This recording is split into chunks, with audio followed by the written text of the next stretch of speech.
Bulletproof Radio, a state of high performance. I'm Dave Asprey with Bulletproof Radio. Today's cool fact of the day, well, actually it is going to happen, but first I want to give you a quote from today's guest of the day because it's a cool quote, and then I'll give you the fact of the day. Here's a quote, and it's one I really like. I'm not asking you to dedicate your life to changing the world. I'm asking you to not launch businesses that sell crap, pillage the environment, and take advantage of developing nations, or like Coke, market junk that leads to childhood obesity and other health disasters. That is a powerful quote, and actually cooler than the cool fact of the day. But here's today's cool fact of the day, because what the heck. Cool fact of the day is that the American Meteorological Society found that happiness is maximized at 57 degrees Fahrenheit. That's 13.9 centigrade for you people who use digital temperature, things like that. So irritating, even though I live in a country where they do that and I never know how warm it is. All right, I'm going to relax now. Today's plug of the day, we don't really do a plug of the day, but I actually wanted to mention, because if you're watching right now on the YouTube channel, go to bulletproofexec.com/YouTube and we'll plug in. This dark beverage I'm drinking is actually not wine, and I'm recording this at 8 o'clock at night. Why is it not wine? Because it's coffee. It's just decaf coffee, because I would stay up all night if it was not decaf. But yes, I'm drinking nice black decaf coffee for dessert. And it's also coffee because I'm not drinking bulletproof cacao tea, which is the other thing that I might consider. We actually have a tea made from the outer layer of cacao beans that is totally epic and totally different, and something that you've probably never tried before. So if you haven't had a chance to head on over to bulletproof.com and check out the Bulletproof Cacao Tea. It's made from an heirloom variety of cacao, and it's something amazing. It's good with brain octane butter or without, and it's something I don't talk about enough because it's epic and cool and interesting.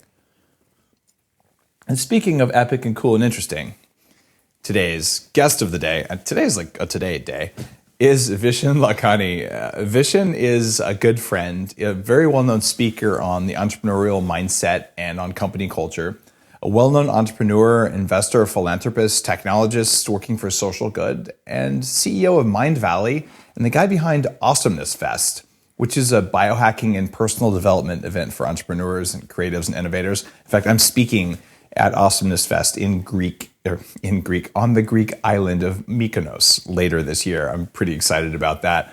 Vishen's been out here to the Bulletproof Labs. I'm really happy to call him a friend, and he's a biohacker of change. So Vishen, welcome to the show. Happy to talk with you again.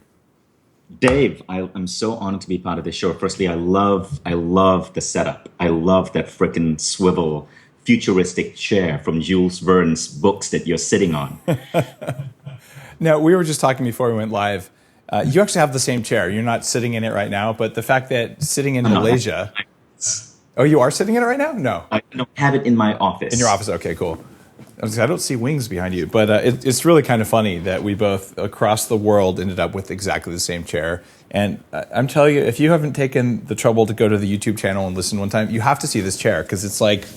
I don't know, Jules Verne meets Captain Kirk steampunk. It's just like hammered metal. And when I saw this chair, I'm like, I must have that chair because it's the coolest thing for the set ever. So apparently you thought the same thing because biohackers unite, right? It is one of the single most expensive pieces of furniture I've ever purchased. But I can tell you it is worth every dollar. Nice. I found mine at 80% off at a discounted place, so I was actually pretty stoked. Oh, F you. It's actually true. That's incredible. So I just want to make this historic moment known. Vishen, who's one of the world's most established meditation teachers, just used the F word on me about my chair. Just Vishen, wanted to just honor the moment. Which is funny because what we're talking about on the show today is your book called The Code of the Extraordinary Mind. 10 unconventional laws to redefine your life and succeed on your own terms. And in the book, you also use an amazing F-bomb word, and one that I'm happy to repeat on Bulletproof Radio, even though I don't normally do that sort of thing, because you use the term unfuckwithable, which is probably the coolest way I've ever heard someone describe that state of non-reactivity that comes from advanced meditation. So I just thought it was funny that you're willing to absolutely just go there. And you did it in a book about an extraordinary mind. So I thought that was really cool. It caused problems, right? Because we had to take that off the back cover of the book because otherwise Walmart wouldn't carry it. So the back cover of the book was going to list in a beautiful piece of art the 10 laws. So the book talks about 10 laws to get to a state of being extraordinary in living, in life, in happiness, in terms of your mission. We had the 10 laws, and law number 9 is be unfuckwithable. We had to change the entire back cover because many conservative bookstores would not carry it.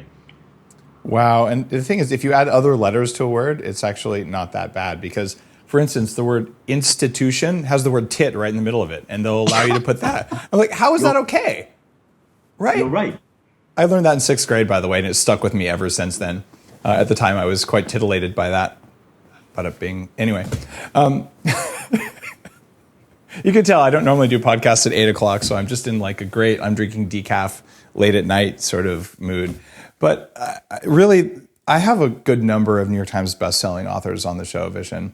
And this book, I believe, is absolutely destined to go on the list.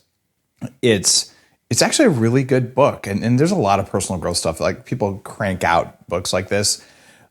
I could tell when I read it, and I got like a pre-release version, that you really put a lot of heart into it and a lot of personal stories, including some stuff that I would say a lot of people wouldn't have the courage to put in there. And I want to talk more about Mindvalley, and I have some things I definitely want to cover with you. But one of the stories in the book that stood out to me was what happened very early in your career when you were working in telesales. Mm-hmm. Right. And you describe how you basically, I think you tripled your productivity just by changing one thing. Like walk me through that story the way you say it in the book, because it's so powerful and it's so non-intuitive. Like it's not the Western side of science here, but it was cool that you called it out. So tell me about it.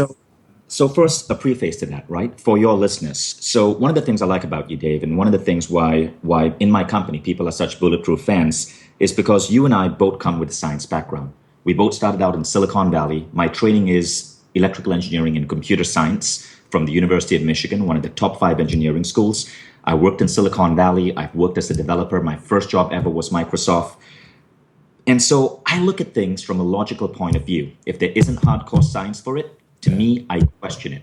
And this entire book, Code of the Extraordinary Mind, is about questioning everything we've taken on from the world. So we take a science and evolutionary biology approach and get people to question their ideas of spirituality, the ideas of love, of marriage, of religion, of parenting, of schooling, of education, of meaning, of happiness, and so on. And one of the things that I started questioning at a very early age was career. So I worked really hard as an engineer, got good grades, was one of the top 1% of graduates to make it to Microsoft in 1998. And after 11 weeks at Microsoft, I decided I hated programming. So I quit. I quit cold turkey. I decided to quit actually at Bill Gates' home. I was at Bill Gates' home at a barbecue hosted by Gates, and I couldn't shake his hand because I felt like I felt it was so wrong for me to be there. So when I quit, I bounced through life for several years trying to find something that actually gave me fulfillment and meaning. I started a few companies in the Valley, and I failed and failed and failed. And so in 2002, I found myself having lost 2 startups, having been fired twice. I had no money. I was sleeping on a couch that I rented from a Berkeley College student. And it wasn't even like a 3-seater couch. It was a 2-seater couch, so my legs dangled off the ends. And the only job I could find, because it was April 2001, the dot-com bubble had just burst, right? Only job I could find was a dialing for dollars job. I was working for a technology company that sold technology to law firms. I had to call up lawyers and pitch them on this tech. If I didn't close a sale, there was no base salary. We had people in the office who were making $0 a month. My mentor who got me into the company was fired because the boss found out that he couldn't close a sale and he had resorted to living under his desk in the office. I at least it was made bad one times sale. back then. I remember that crash. Bad times. Yeah. You had to make at least 1 sale a week to be able to eat and survive and pay rent, right? So in desperation, I got on Google to Google for hope. And I can't remember what I put in. Maybe it was how to succeed. Maybe it was how to start a business. Maybe it was why does life suck so bad? I don't remember what I found, but I found a class on meditation. It was happening in LA. And the teacher was a pharmaceutical sales representative who said that learning these techniques had boosted her sales. So I thought, okay, I could use that. I could use to be a little bit less stressed out and I could boost my sales. So I flew to LA. I was the only person in that class. Meditation just wasn't as hip and cool back then. But I took the techniques I learned. I went back to my job. And here's where the story gets weird. Again, I ask you to listen to this with an open mind. Yeah. Now, back then, we would go to the San Francisco Library, check out the yellow pages, and I would have to call every attorney from A to Z in order in my territory, which was San Antonio. Instead, I learned a technique from this class. I went into a deep state of meditation.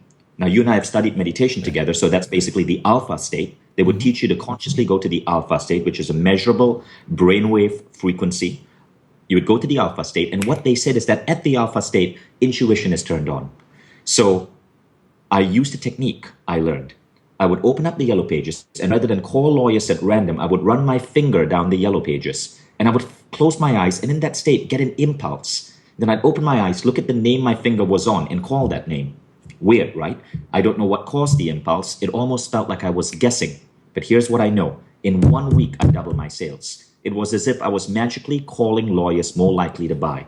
So I tried a different technique. I continued learning, reading, going for additional classes, trying to figure out what the fuck was going on in my head. How did I gain these abilities? Now, the next technique I learned was a simple technique on intention and empathy. Before calling an attorney, I would set an intention that the sale would go well only if it was in the best interest of everyone concerned. And then I would use a visualization and connect my heart to the attorney's heart and imagine a friendly conversation, that I was receptive to their needs, that I was empathetic to them. All hokey stuff, right? And once again, I doubled my sales. Long story short, in 4 months, I got promoted 3 times. The company was a startup. When I joined, it was like 20 people. By the time I left, it was over 100. So they were promoting very heavily. I got promoted 3 times in 4 months. They made me director of sales, sent me out to New York, where I headed and opened up the company's New York office. I was 26 years old. I'd only been in sales for 9 months, and I now led the company's entire New York division. And all of it came from these abilities that I was unlocking. But it gets better, Dave, and I want to stress this. As I started unlocking these abilities, not only could I be one of the top salespeople, but I got bored because I could pull off so much more sales in less time. What did I do with my other 4 hours? So I asked my boss to give me an additional job. He needed a business development manager because Google AdWords had just launched. And AdWords was a new system. Back then, you had to put down $500,000 to get on the AdWords system. And our company didn't have that money. So my boss had been haggling with Google. Google was a smaller company back then, to try to give us a break so we could get on AdWords. I told my boss, let me try. So he said, yeah, fine. Okay, well, you don't have the negotiation skills I have. My boss was a Berkeley trained attorney. But I said, let me try. And I got on again and I did those same techniques. I got Google to go down from 500K to 100K. And I told my boss, and he was like, holy shit, that's amazing. 100K, we can afford that. But Vishen, look, if you can get them down to 100K and you get them down lower. So New Yorkers, I said, sure. I tell you. I got them down to 60K. Whoa.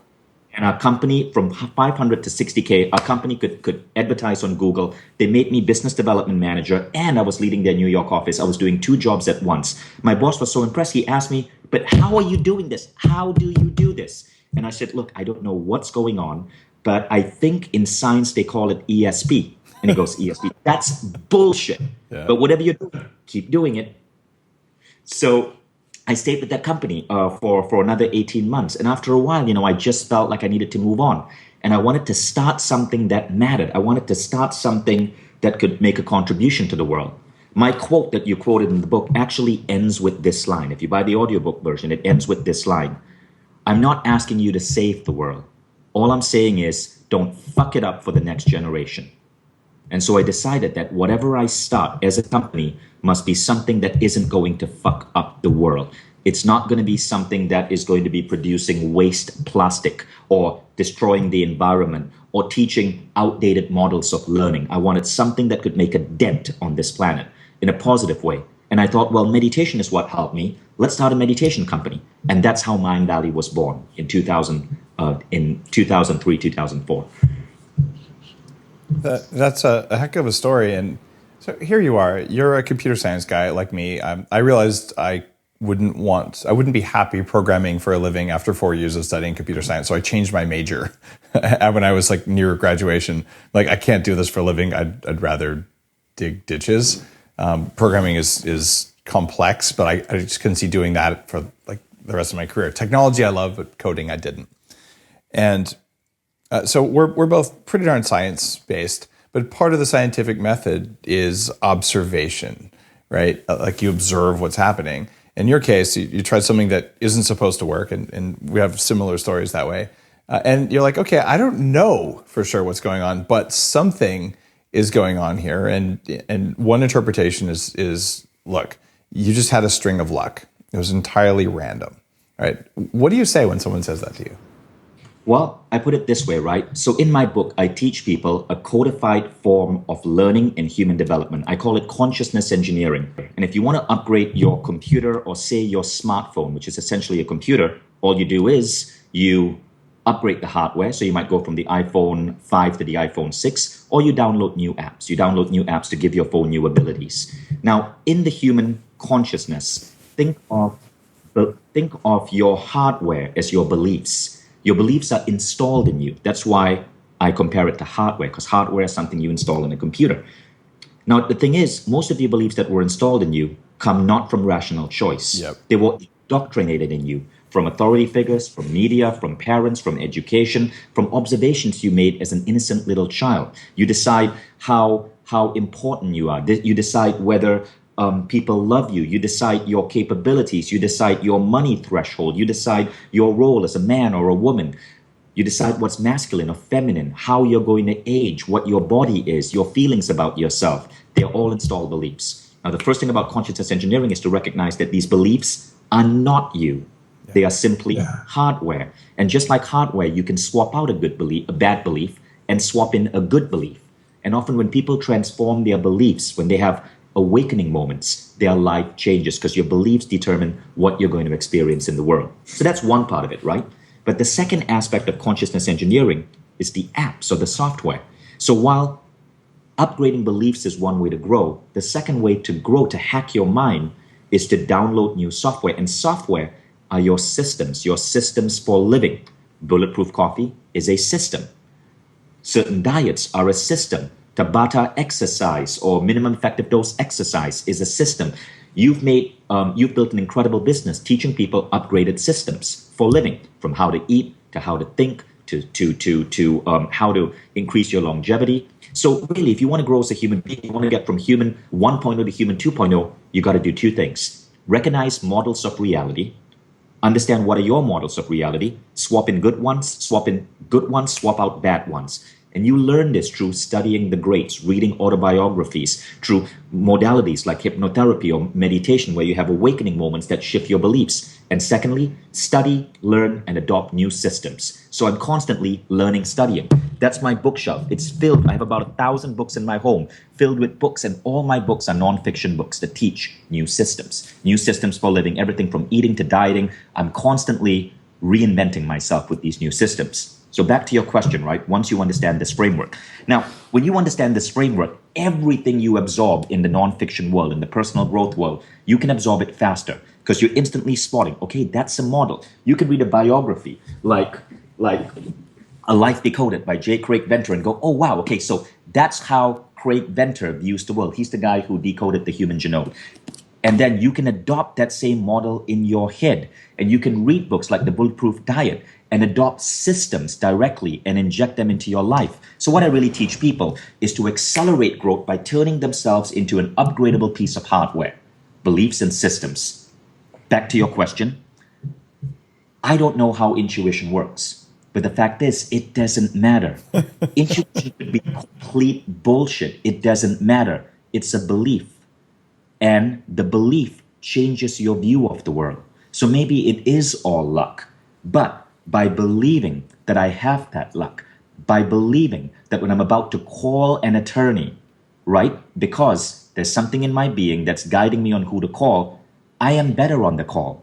In fact, science has proven this. Yeah. In Sean Akers' book, The Happiness Advantage, he talks about a study with salespeople that shows that optimistic salespeople are 55% more effective than negative salespeople. So even if intuition is complete bullshit, by having a belief that I have intuition, that my finger is guiding me towards the attorney to call, I make myself more optimistic. I create that 55% boost. See, it's all empirical. Your beliefs don't have to be true. You choose your beliefs and act in accordance with them, and they become true for you.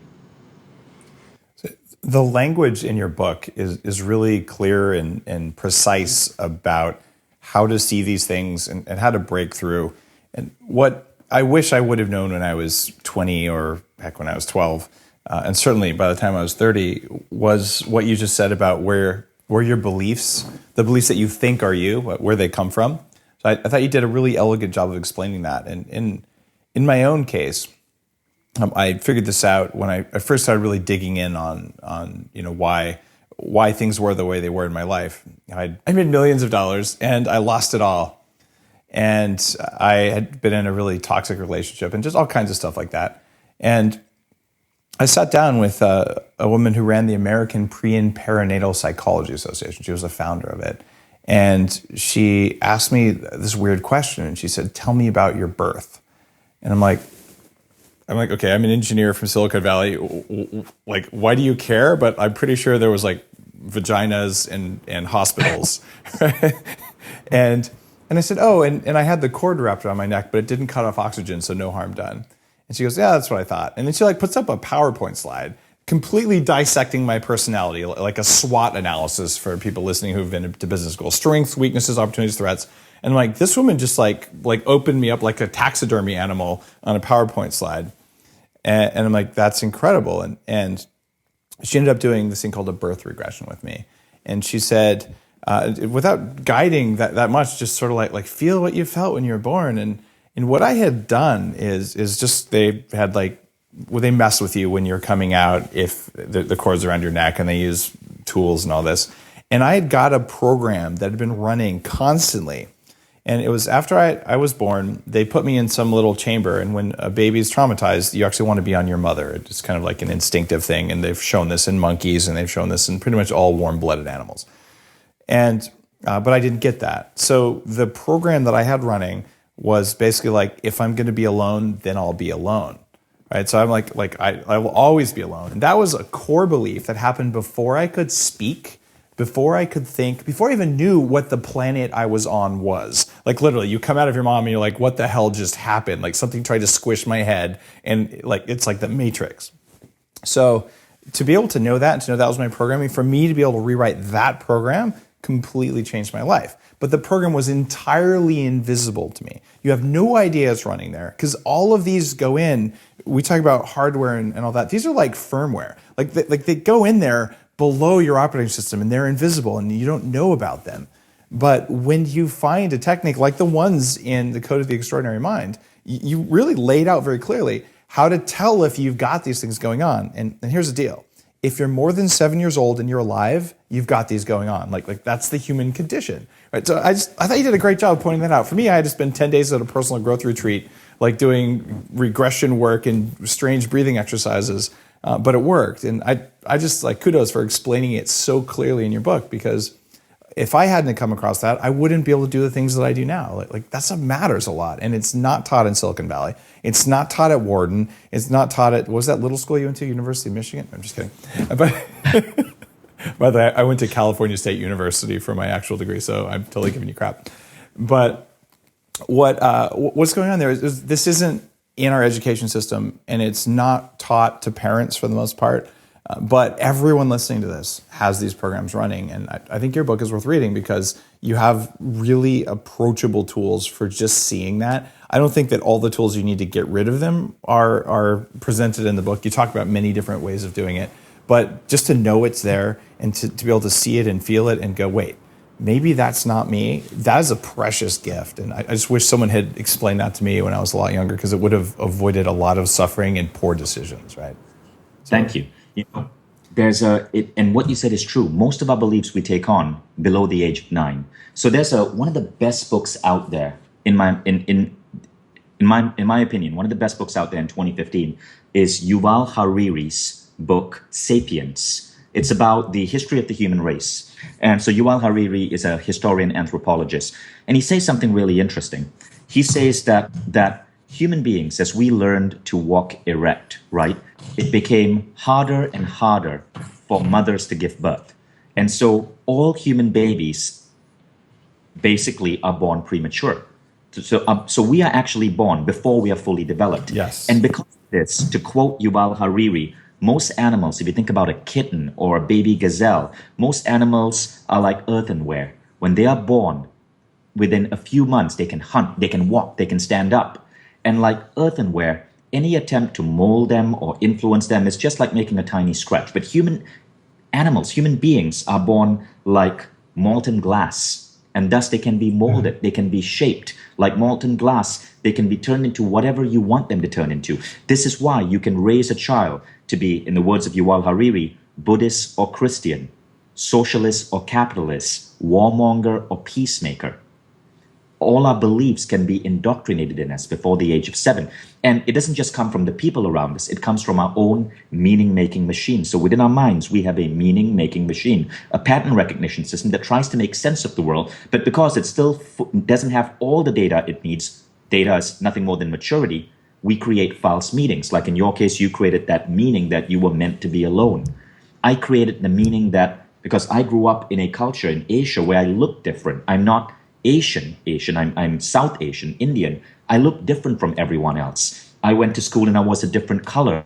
And I had Caucasian features, like a larger nose and hair on my arms and legs because I'm Northern Indian. And the boys made fun of me.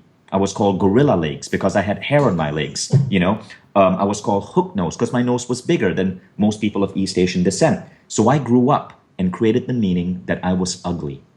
And so my entire life until the age of 22, I'd never actually been with a girl or even been on a date because I grew up thinking I was ugly. And that's how powerful these meaning-making machines can be on our lives. And when you learn to swap this out, and when you learn that your beliefs are not you, instant shifts happen. And so that's really what I'm trying to do with this book. I mean, it's one of many things, but that's why this is so important. Now, just as a segue, right? One of the key things that excites me most is how this influences parents. You've got kids, I've got kids.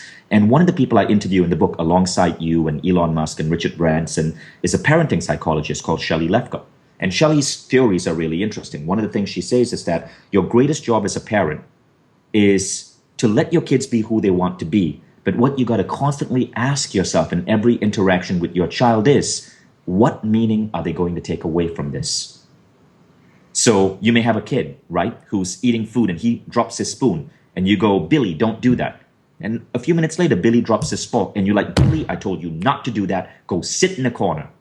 Now, you think that's correct, and that's the traditional North American parenting style. But it's harmful. It's dangerous because you got to ask yourself, what meaning is Billy taking away from this? Perhaps Billy dropped his first spoon by accident and he was surprised that his mom yelled at him. So he wanted to test his mom's love for him by dropping his fork. He's just an innocent child. He's just experimenting. The mom now gets angry and sends him to a corner. Now in his head, his meaning-making machine goes in overdrive. Mama doesn't trust me. I'm not important. What I say doesn't matter. I'm clumsy.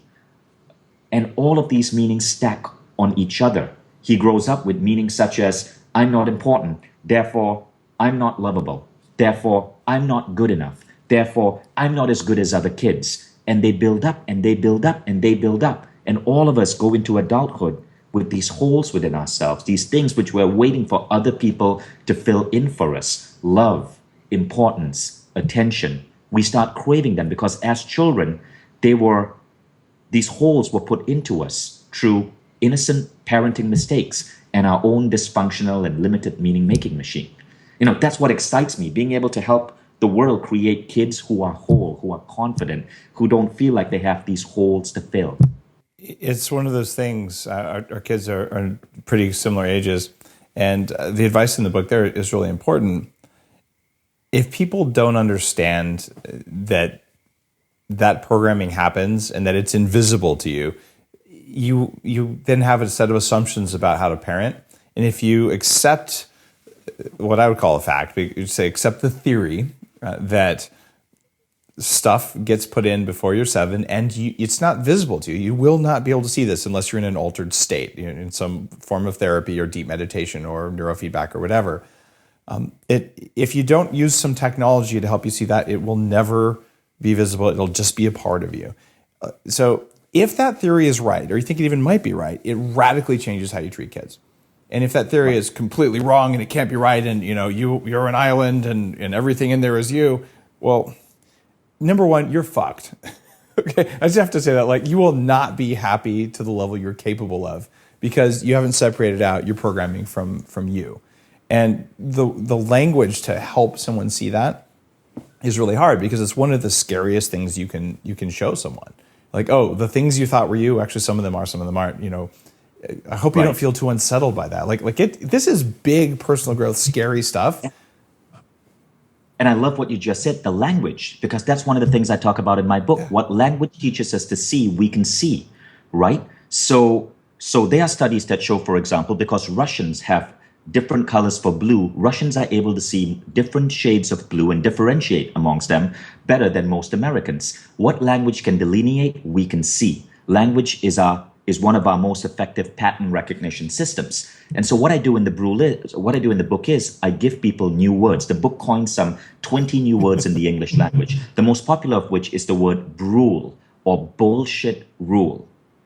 So by teaching you words such as brule, we give you the ability to question your understandings of the world, question what it is that you're doing. Is your idea that you need to check in at work at 9 and check out at 5 a brule? Is your idea that you need to get married and have 2.5 kids a brule, a bullshit rule? Are you just following the societal expectations that were installed on you?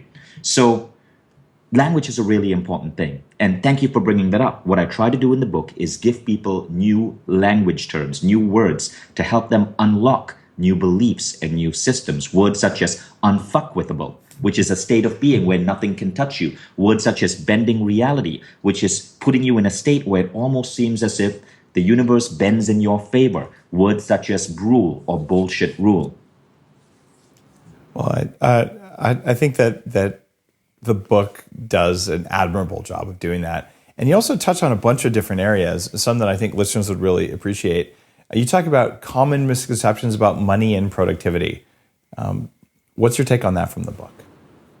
Well, so it seems at this point that the book covers a lot of things, right? But everything really fits into 10 laws. It's a great framework, yeah.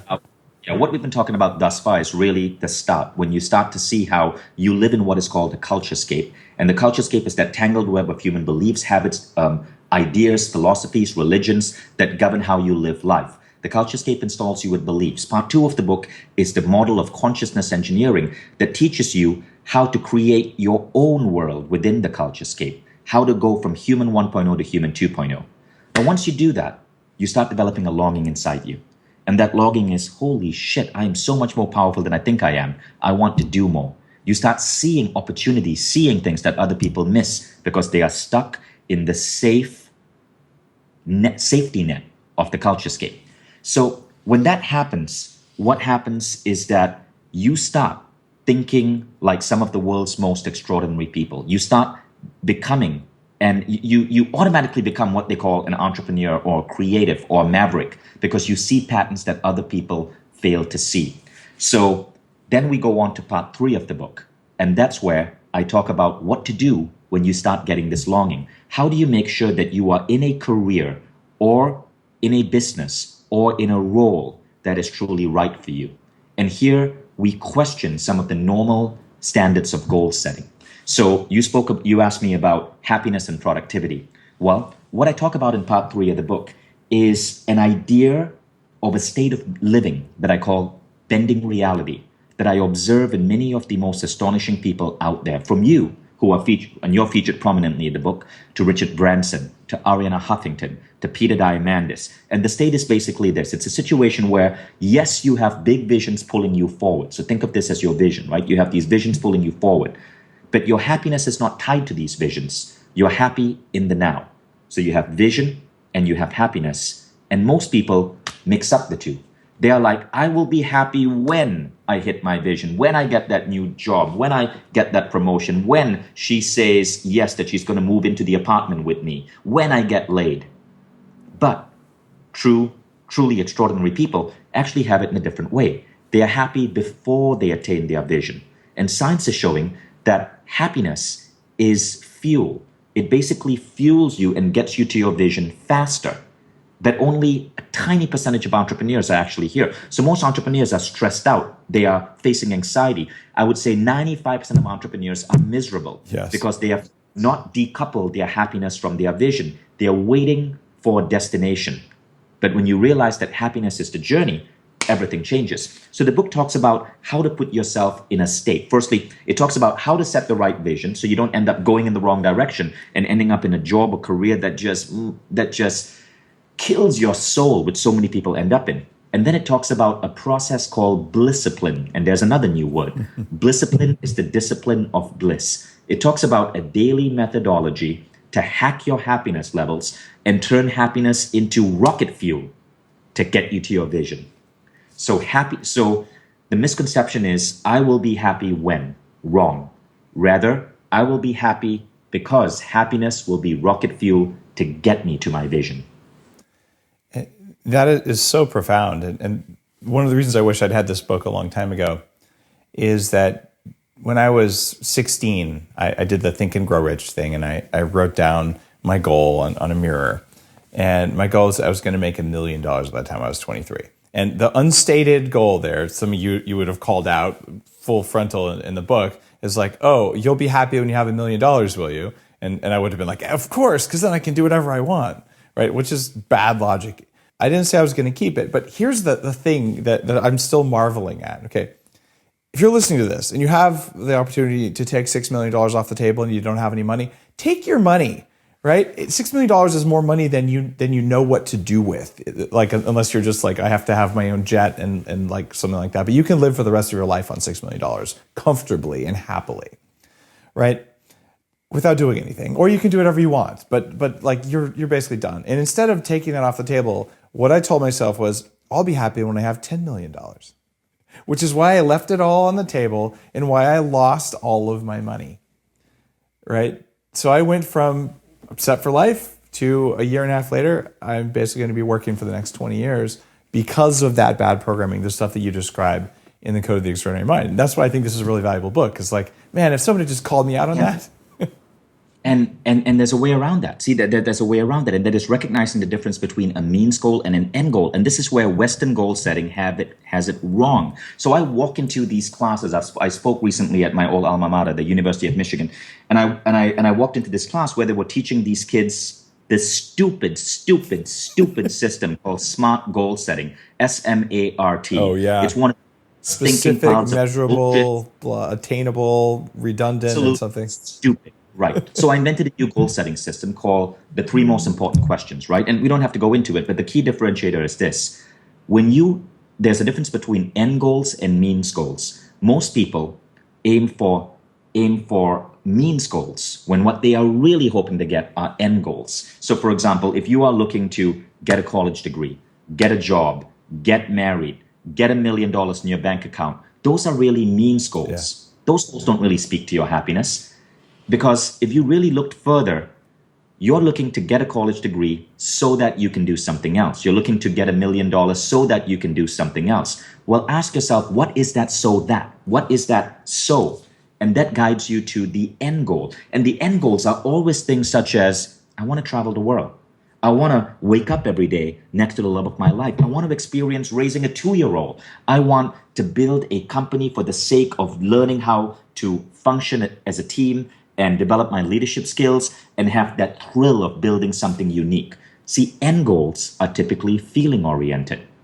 Now, the thing is, when you get rid of the means goals and you toss away all that crap that the culturescape, another new word I coined, tells you that you need to do to be safe, from the college degree to the GPA to the law degree to getting accepted at that firm, you go straight to the end goals. And that's when you truly have human happiness. And all end goals fall into 3 different buckets. It's all about experiences. What are the amazing human experiences that you want to have in the world? The second bucket is growth. How do you want to grow? All of us are aiming for the tip of Maslow's pyramid, which is self-actualization. Growth gives us great fulfillment. No matter where you are happy when you're growing, when you're learning something new. And the third one is contribution. How can you leave a mark on the world? So what I teach people is to discard smart goal setting, discard everything that keeps you enmeshed in the bullshit of the culture scape, and instead go within, speak to yourself, and understand what are those things that really make you happy and fulfilled. And they are always experiences, growth, and contribution. Now, when you do that, you're no longer aiming for the $1 million, but it'll likely come to you. Because to get that dream house, to meet that dream woman, to travel around the world, to have that freedom, to have that creative output, you're going to have to be rich and successful anyway. But you get there without falling into the trap that so many millionaires fall into, where they have the money in the bank, but they hate their lives. They have their careers, they have their businesses, but their relationships with their kids or their spouses suck, or their health is going down the drain, or they make money and they repeatedly lose it. It's about the end goals and not the means goals. That might be one of the most powerful chapters in the book. And I love the way you just crap all over the SMART goals and these specific measurable. It is that these are stair step, like treadmill goals, like what's next? And I haven't seen that written anywhere else. The way you've described that. And is that sort of like your own take on this? Did this evolve from another body of work? No, it came because in 2009, 2010, I had two businesses. One business got funded. We had investors. We got funded by Intel. Mindvalley was going strong, but I was miserable. I was depressed. I had scratched off everything on my list. I had media attention. I had money. I had businesses. I had an office that won best looking office in the city. I had smart people around me, but I was depressed. And I hated my life, and I felt like a failure. And I was putting on this false mask every time I walked into the office. And I realized, holy fuck, Vishen, what is it that you really wanted? You attained all your goals 10 years in advance. And I realized that what I really wanted was completely different. I wanted freedom. I wanted the ability to be able to travel around the world. I was lonely. I wanted close friendships. I wanted to meet insightful, interesting people. I wanted to be able to take my son with me. He was 3 or 4 years old back then, to all these beautiful things, locations and experiences and seminars where I could learn, and take him with me. I wanted travel and adventure. I wanted to be in paradise locations. And when I refactored my goal list, something interesting happened. Firstly, I decided to completely give up one of my companies cold turkey. That company was making me miserable. I sold all my shares, took a loss, and escaped. As soon as I escaped, I became so happy. And secondly, I decided to start my own festival. And that became Awesomeness Fest. It's now called A-Fest. And when I started my own festival, it almost came to me as a insight. I woke up one day and I'm like, dude, I got to do this. It makes absolutely no business sense, but I got to do this. And today, A-Fest has been one of my biggest legacies on the planet. Every year, thousands of people apply to come and join me in a paradise location with amazing teachers. You're going to be speaking at a biohacking event. It's the most epic parties you can imagine.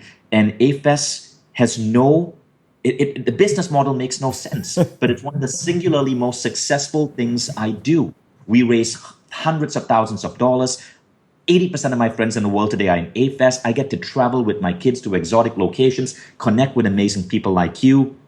But it was something that just emerged out of my brain when I created a list of end goals. And somehow my subconscious created a path for me to get there that never existed in the world before. I mean, how many people go out there and start a festival, right? And that was when I realized that there's a new way we need to be thinking about life, that our subconscious minds are far more powerful at problem solving than we ever imagined. So screw the culture scape. Stop believing that you have to take the tried and true path. Figure out what really drives you. Write it down. You may not immediately see the steps, but as long as you are happy and joyful and operating in that state of positive expectancy, you start moving towards that vision.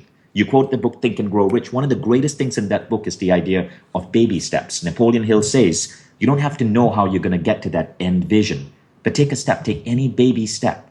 And what happens is, with every baby step, you autocorrect and you autocorrect and you autocorrect, and eventually you hit that end vision.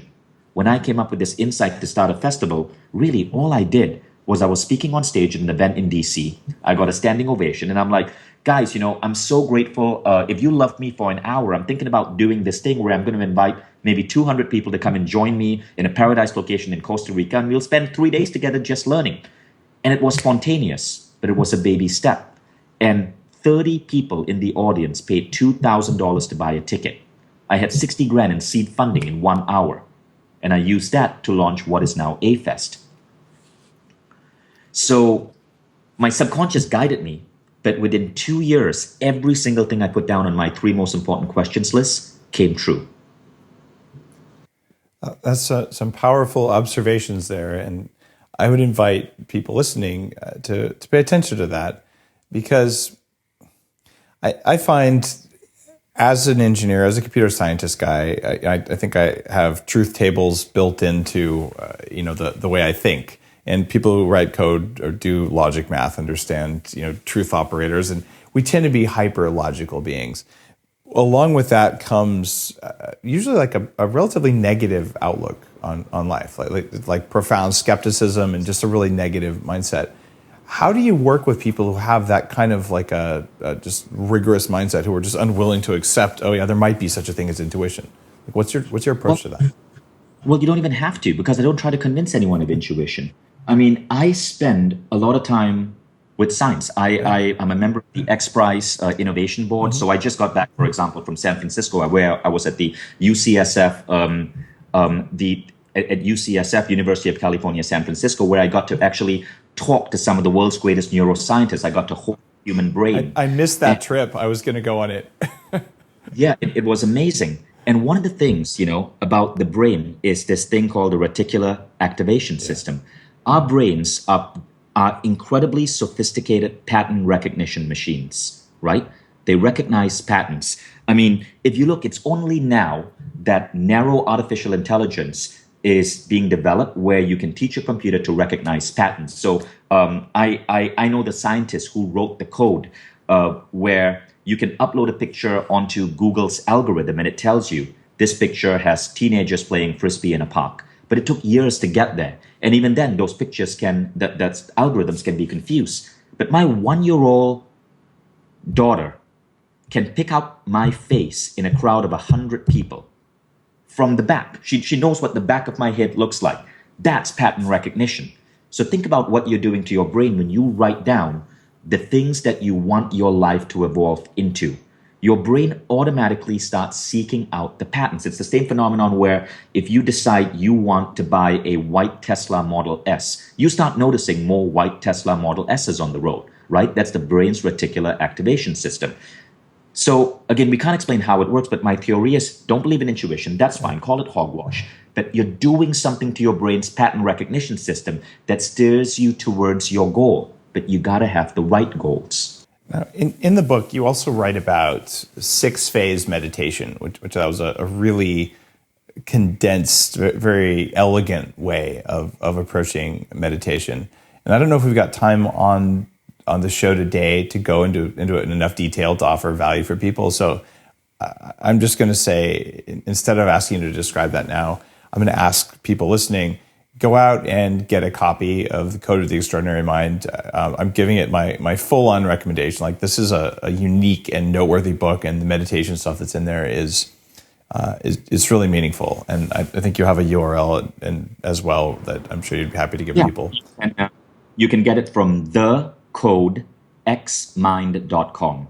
Thecodexmind.com. Or just go to Amazon and type in Code of the Extraordinary Mind.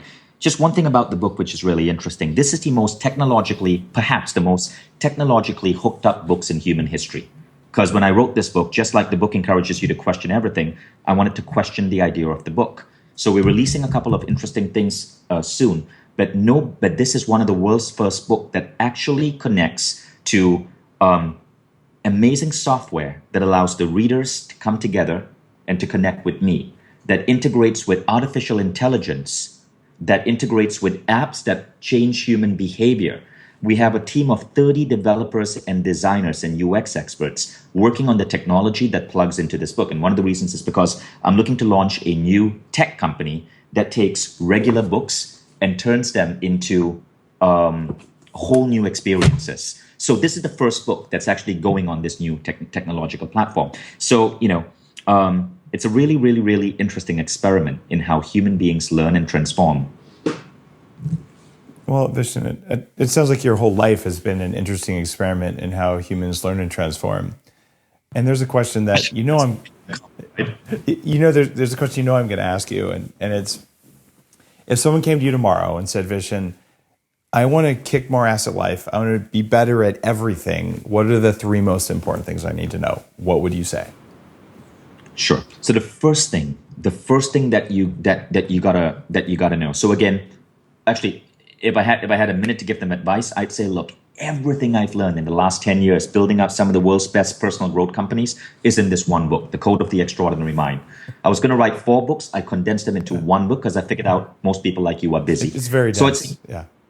But if you want 3 things, the first thing is understand the difference between an end goal and a means goal, right? And go straight for the end goal. You can get on Google and Google 3 most important questions, and there are countless. There are 1 or 2 really key videos of me explaining the concept very well.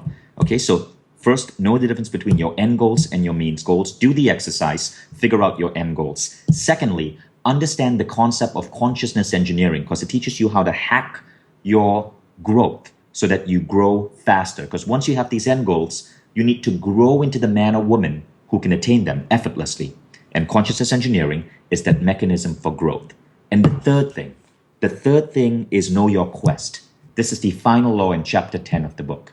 And your quest is simply that mark, that dent that you're going to put in the universe. Know what it is that you want to shift in the world. Don't ask yourself, who do I want to be, or what business do I want to have, or how much $1 million do I want to have? Ask yourself, what am I going to be remembered for when I die? Okay, now I'm simplifying the concept, of course, but when you get that what you want to do is move the world towards a more sustainable future, or transform education, or change the way prenatal care works, you get rocket fuel, and everything else in your life starts lining up.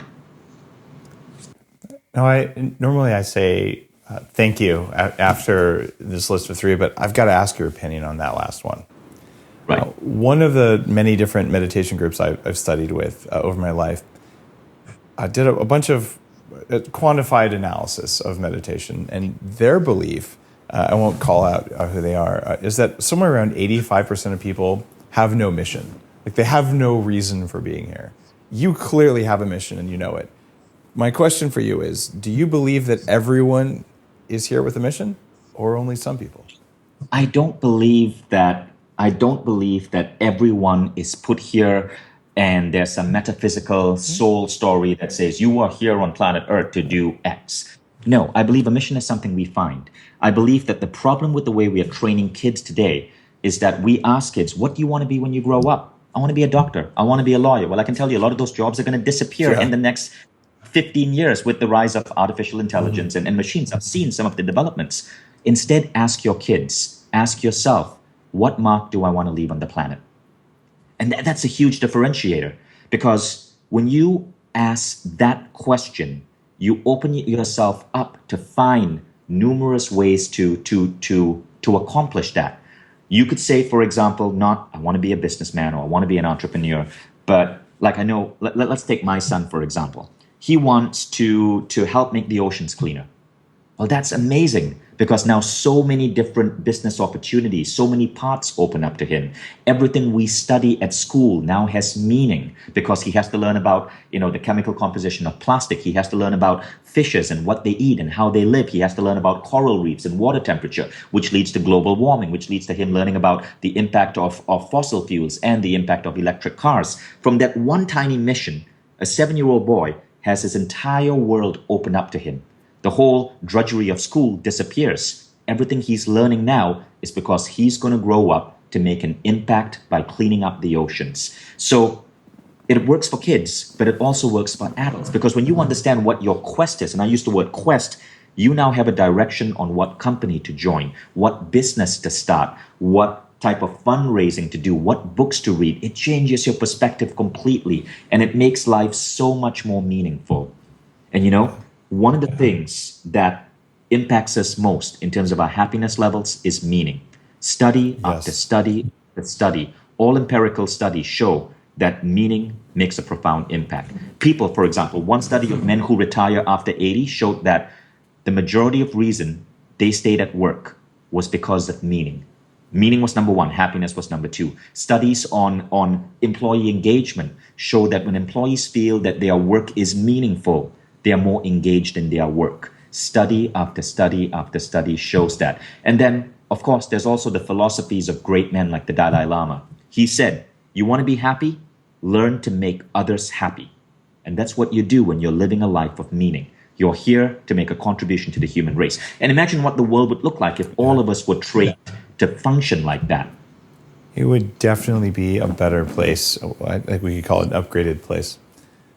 Yeah. So my book makes a plea. It says, stop raising our kids. Stop joining bullshit companies like Coca-Cola or Goldman Sachs.